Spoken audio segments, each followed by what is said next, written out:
இன்னைக்கு நமக்கு பிறந்த நாளுங்க. காலைல எழுந்து குளிச்சு புது ட்ரெஸ் எல்லாம் போட்டேன். ஆனா என்ன பண்றதுன்னே தெரியல. நானும் ரெஸ்ட் எடுத்து டயர்டாகி சரி ஓகே நம்ம கிச்சனுக்குள்ளேயே வந்துட்டு நானும் பாப்பாவும் சேர்ந்து ஒரு ராகி லட்டு பண்ணலாமே. பாத்தீங்களா பிறந்த நாள் கூட இந்த மாதிரி சமைச்சுதான் டைம் பாஸ் பண்ற மாதிரி ஆயிடுச்சு என் நிலைமை. 3/4 கப் வெள்ளம் இந்த மாதிரி தண்ணியில ஊத்தி கொதிக்க வச்சு தனியாக எடுத்து வச்சுட்டேன். அதுக்கப்புறம் நெய்ல முந்திரி வறுத்து எடுத்து வச்சாச்சு. அப்புறம் 2 கப் ராகி வந்து நல்லா நெய்ல வறுத்து அதுவும் எடுத்து வச்சுட்டேன். அதுக்கப்புறமா வெல்லம் நெய் அப்புறமா ஏலக்காய் தட்டி போட்டு நல்லா வந்து லட்டு மாதிரி பிசைஞ்சு எடுத்தாச்சு. நம்ம நெய்யும் அதுக்கப்புறமா வெல்லமும் நமக்கு ஏற்ற மாதிரி கொஞ்சம் எக்ஸ்ட்ராவா நம்ம ஆட் பண்ணிக்கலாம். நம்ம வாழ்க்கை எதை நோக்கி பயணமா போய்கிட்டு இருக்குன்னே தெரியலையே.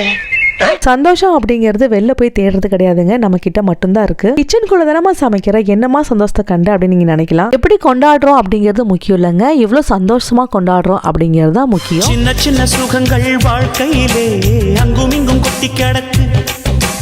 கண்ணிரண்டும் செவியும் திறந்து வைத்தால் சுற்றி சுற்றி இன்பம் இருக்கு. புயல் வந்து மையம் கொண்டாலும் பூவின் இதழில்